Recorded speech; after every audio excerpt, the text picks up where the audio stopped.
प्राचीन काल में एक छोटे से गांव में एक बार डरावनी कहानी फैल गई। इस कहानी के मुख्य किरदार, जिसे लोग कब्र चुड़ैल कहते थे, एक सुंदरी युवती थी जो शहर के निकट स्थित पुरानी कब्रिस्तान में बसी हुई थी। चुड़ैल का नाम राधा था। पड़ोसी लोग कहते थे कि उन्होंने जवानी में खुदकुशी कर ली थी और उसकी आत्मा अब उसी कब्र में घूम रही है।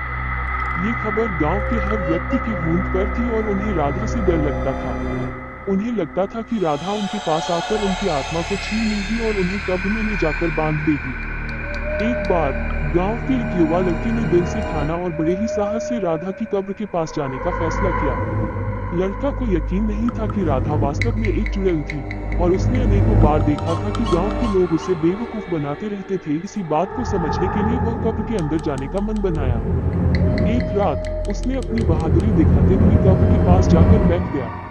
चुड़ैल राधा उसे देखती ही डर के मारे उछल पड़ी, लेकिन उस युवा ने खुद को सामर्थ्यवान बनाया और धैर्य से कब्र के सामने डटकर खड़ा रहा। राधा काफी हैरान हो गई, क्योंकि उसने कभी नहीं सोचा था कि कोई व्यक्ति उसकी कब्र के पास आने की हिम्मत कर सकता है। वह लड़का के सामर्थ्य और साहस को देखकर बहुत प्रभावित हुई और उससे पूछा, तुम मुझसे क्या चाहते हो? युवा ने शांति और सम्मान के साथ कहा, राधा जी, मैं आपके बारे में सभी कहानियों को नहीं मानता।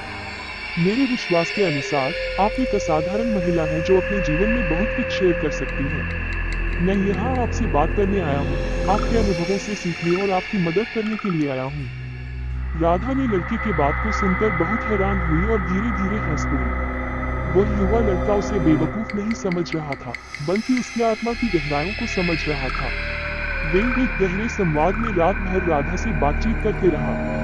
राधा ने अपने जीवन के अनुभवों का खुलासा किया, अपने अपने प्रेम और दुख की कहानियां उस लड़के से बताई। युवा लड़का ने समझा कि राधा वास्तव में एक पीड़ित आत्मा नहीं थी, बल्कि एक विदुषी और उदार महिला थी जो सबका साथ देने को तत्पर थी। इस प्रकार राधा और युवा लड़का के बीच एक अनोखी मित्रता का आगमन हुआ।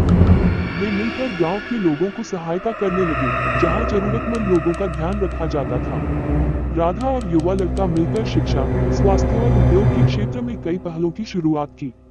वे गांव के बच्चों को पढ़ाई लिखाई का आदान प्रदान करने लगे और उन्हें जीविका के लिए नए अवसर प्रदान करने के लिए काम करने लगे। राधा की बदलती सोच और उसके कर्मों ने लोगों की धारणा बदल दी। गांव के लोग अब राधा के लिए आदर और सम्मान देने लगे और उन्हें एक प्रेरणा स्रोत के रूप में देखने लगे। राधा ने अपनी भयंकर चुड़ैल वाली छवि को परिवर्तित कर दिया था और अब वह एक सामाजिक सुधारक बन गई थी। धीरे धीरे गांव के लोग उन्हें देवी की तरह पूजने लगे और उनकी मदद के लिए उन्हें धन, सामग्री और सहायता प्रदान करने लगे। राधा की कब्र वाली चुड़ैल की पहले की धारणा चली गई और उसकी सच्चाई बाहर आई।